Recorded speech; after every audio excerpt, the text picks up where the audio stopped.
From this underwater view, it's not clear at all if the so-called top kill effort to stop the oil from spewing out into the Gulf of Mexico is working. In fact, BP says it'll be Sunday at the earliest before anyone will know if the fix is successful. To date, it hasn't yet stopped the flow. I mean, that's what I do know. What I don't know is if it ultimately will or not. However, scientists say they've gotten some clues from the undersea cameras. They say the heavy brown that we saw on Friday was good news. It meant the mud and debris they were pumping into the well in hopes of clogging it up was working.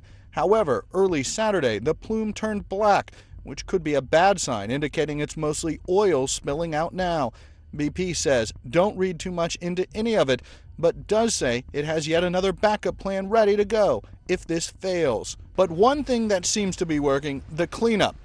Despite images of oily beaches, birds, and estimates that at least 18 million gallons has leaked so far, BP says the situation is actually better than it could be. Our efforts out there are making a big difference. I've flown over it many, many times since the very beginning.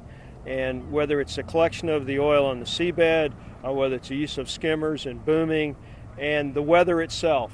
We've actually had almost 2 weeks of good weather now, and that means we could use all of our tools consistently for 2 weeks.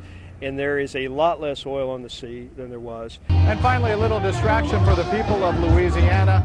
The Plaquemines Parish Seafood Festival going on through the weekend, allowing these folks to, at least for a short time, forget about the spill and concentrate on the things they love: good food and good times. Rich Matthews, The Associated Press, Belle Chase, Louisiana.